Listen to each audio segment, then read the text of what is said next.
Presiden Prabowo Subianto memerintahkan kebijakan efisiensi anggaran di kementerian dan lembaga. Di tengah penerapan kebijakan efisiensi, kritik muncul karena efisiensi justru diterapkan dengan memangkas belanja pegawai yang berujung pemberhentian sejumlah karyawan di beberapa lembaga. Soal polemik ini kita akan bahas bersama dengan anggota Dewan Pembina Gerindra Daniel Anzar Simanjuntak dan peneliti dari Forum Indonesia untuk Transparansi Anggaran atau FITRA, Gurnadi Ridwan.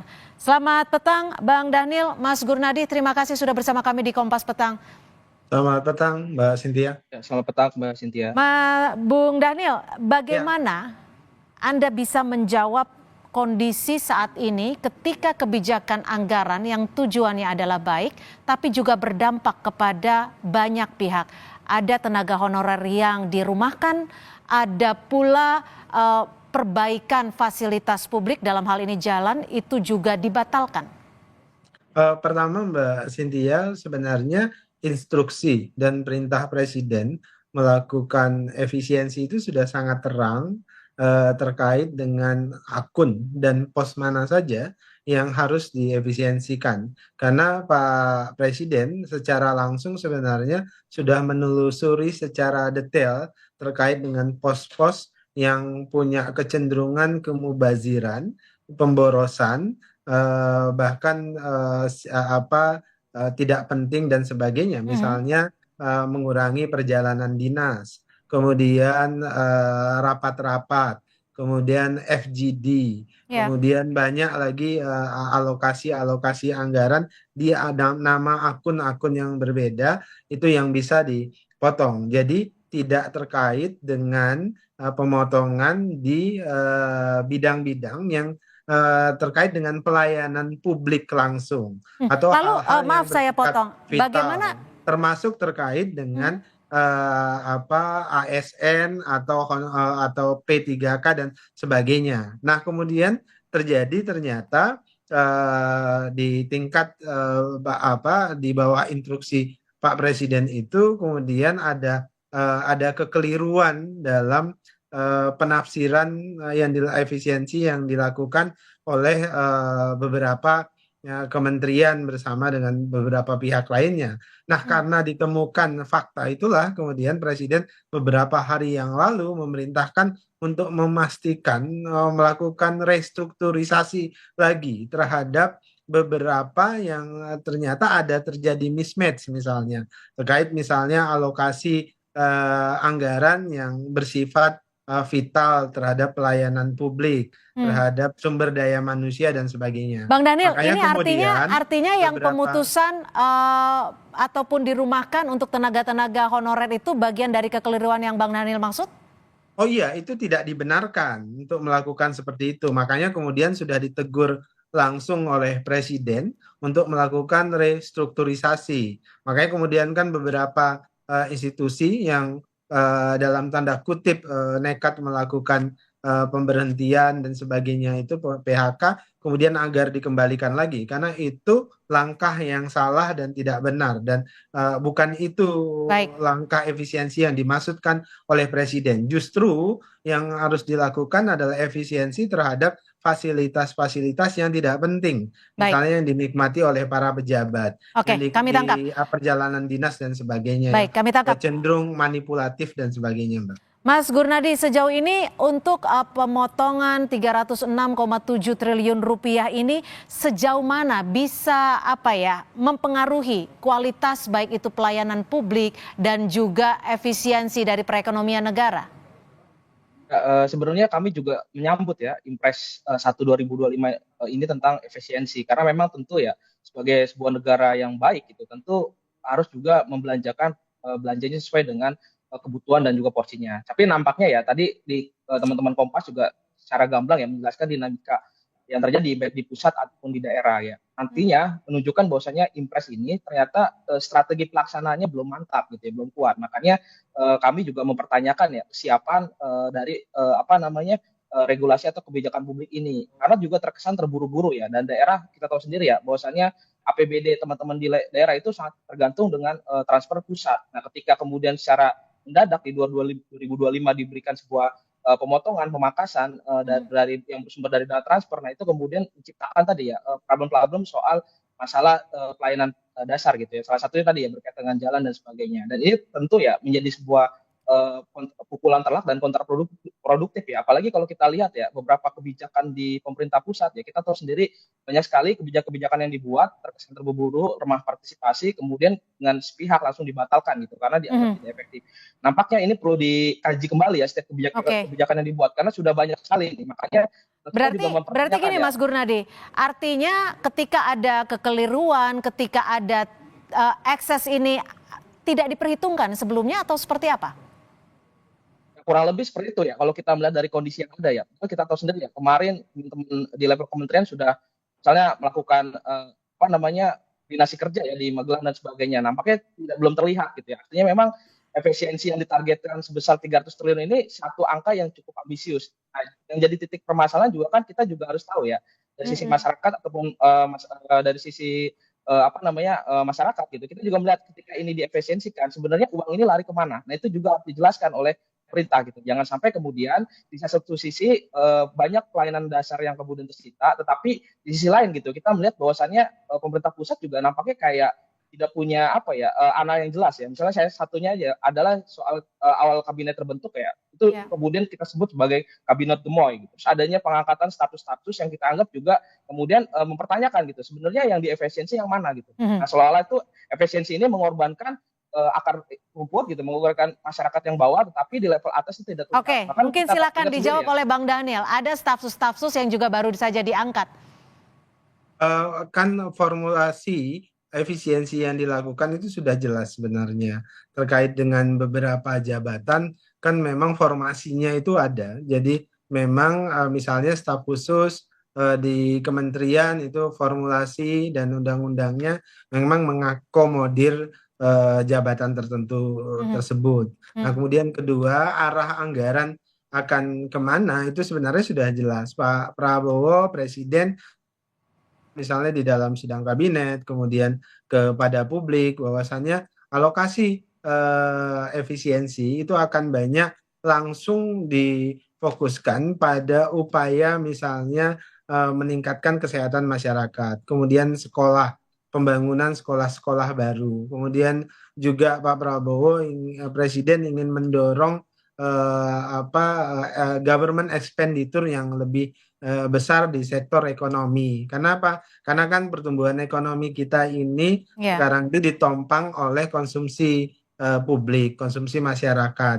Nah, makanya kemudian salah satu upaya untuk mendorong pertumbuhan, untuk penyediaan tenaga kerja, lapangan kerja, maka Pak Prabowo berusaha, Presiden berusaha mendorong government expenditure, pengeluaran pemerintah di sektor ekonomi itu bisa lebih besar dan bisa mendorong pertumbuhan ekonomi baru yang tentu berdampak terhadap lapangan pekerjaan, kemudian daya beli masyarakat sehingga bisa mendorong pertumbuhan ekonomi yang lebih besar tahun ini. Mas Gurnadi, kalau dilihat sekarang kan kebijakannya, instruksinya seakan-akan di tiap daerah itu disamakan, dipukul rata. Lalu baik itu kementerian dan juga lembaga, bagaimana mungkin dari Fitra sendiri melihat kondisi ini? Apakah bisa disamakan karena kan situasinya akan berbeda untuk tiap daerah? Ya, tentu tidak bisa disamakan ya, karena kita tahu sendiri ya Indonesia itu punya bentang alam atau geografis yang berbeda ya. Ini kalau kita ngomong soal layanan di infrastruktur ya, bahwasannya ada juga daerah-daerah yang sebenarnya sangat butuh ya adanya pembangunan gitu. Apalagi kita tahu sendiri ya pemerintah daerah itu kan punya otonomi khusus ya untuk menentukan skala prioritas. Nah, ketika tadi ya melalui dana transfernya itu kemudian terjadi misalnya pemotongan, pemangkasan, seperti kayak yang DBH SDA kan juga itu juga ada pemotongan ya. Sedangkan kita tahu sendiri ya itu akan merugikan daerah-daerah penghasil yang tentu dia punya dampak ataupun punya kewajiban lingkungan yang memang harus diselesaikan. Nah, yang seperti ini nampaknya juga formulasinya tidak bisa disamaratakan. Tadi betul sekali ya, sepakat ya. Semangat Impres ini sebenarnya bagus ya untuk mengefisiensikan penganggaran atau pembelanja pemerintah yang sebenarnya lebih efektif karena sebelum-sebelumnya juga dianggap tidak sesuai output. Tetapi tadi implementasi ini menjadi masalah ketika diterapkan membabi buta, kemudian tidak ada ruang partisipasi gitu ya. Nampaknya lagi-lagi ya dari kebijakan ini pemerintah harus belajar ya bahwasanya dalam membuat kebijakan itu tidak Oke. perlu tergesa-gesa. Mhm. Gimana Bang Daniel untuk menanggapi hal ini Bang Daniel? Ya, ini tidak terburu-buru, kan sudah memang ketika masuk ke era pemerintahan Pak Prabowo memang fokus pada upaya spesialisasi melalui kementerian-kementerian yang ada. Artinya sektor-sektor yang punya skala ekonomi besar itu diurus oleh satu kementerian khusus, misalnya. Makanya kemudian muncullah beberapa pemecahan kementerian. Nah, Hmm. langkah tersebut harus diikuti oleh langkah berikutnya, yaitu efisiensi anggaran. Pak Prabowo secara langsung menelusuri secara detail anggaran-anggaran di setiap kementerian, khususnya tadi yang poin-poin punya kecenderungan ke mubaziran. Nah, proses Hmm. itu sudah dilakukan semenjak beliau memerintah 3 bulan yang lalu. Sekarang Tapi sudah Bang Daniel, jalan 4 bulan. bukankah ada beberapa kementerian yang tidak secara langsung tidak terimbas begitu besar? Hasil restrukturisasi yang saya dengar hari ini, karena kebetulan saya memimpin salah satu badan penyelenggara haji, itu banyak juga yang kemudian dipotong, kemudian setelah penyesuaian banyak juga yang Kalau Kemhan seperti kemudian apa Bang itu Daniel? Kemhan juga dipotong. Polri? Jadi Kapolri juga dipotong. Hari ini kami mendapat laporan dari teman-teman di DPR, efisiensi juga menyasar Kementerian Pertahanan, juga menyasar kepolisian dan semua kementerian dan badan, termasuk Tapi Badan prosentase Penyelenggara Haji di pemotongannya tempat itu kami. bagaimana sih pengaturannya Bang Daniel? Untuk kementerian ini sekian persen, untuk kementerian ini sekian persen, penghitungannya bagaimana? Tentu terkait dengan alokasi anggaran dan akun-akun yang tadi punya kecenderungan punya mubazir, Hmm. boros, kemudian misalnya alokasi untuk FGD, rapat-rapat yang sebenarnya tidak diperlukan, Mhm. kemudian perjalanan dinas Ya, dan sebagainya, fasilitas pejabat dan sebagainya, ya, itu yang kemudian dilakukan efisiensi. Jadi itu yang ya. ditelusuri. Seharusnya itu yang menjadi fokus perintah presiden, itu adalah bagian-bagian itu yang Baik. harus diefisiensikan. Mhm. Mas Gurnadi, bagaimana Anda melihat, Fitra melihat kontradiksi antara efisiensi anggaran, tapi di sisi lain juga kementeriannya besar atau gendut, dan juga staf sus juga banyak dan baru saja banyak yang diangkat. Ya itu yang kemudian jadi perhatian kami ya. Artinya kebijakan pemerintah ini cukup paradok gitu ya. Karena tadi ya di awal dibangun dengan sebenarnya banyak juga masyarakat sipil juga mengatakan ketika kabinet Hmm. ini dibentuk secara besar bahkan sepanjang sejarah gitu, itu akan ada biaya birokrasi yang mau tidak mau harus disiapkan. Itu yang pertama. Kedua juga Hmm. kita masih ingat ya bahwasannya kemarin juga ada rumah dinas DPR yang kemudian dia dialihkan ke rupiah ya menjadi uang cash, dan itu juga kan sebetulnya juga pemborosan ya. Padahal dia punya fasilitas yang sudah ada tapi kemudian menambah beban baru ya berupa anggaran yang berupa cash gitu ya. Nah, Hmm. kebijakan-kebijakan ini kemudian kami lihat gitu ya, bahwasannya kenapa ya kebijakan-kebijakan yang berkaitan dengan efisiensi anggaran itu nampaknya tidak menyentuh tinggi-tinggi negara gitu ya. Harusnya kan itu dicontohi oleh pejabat publik utama ya, bagaimana mereka kemudian bisa mengurangi fasilitas negaranya. Bukan kemudian langsung. Artinya ketika itu bertahap, itu harus Ya. dicontohkan oleh pemimpinnya dulu gitu.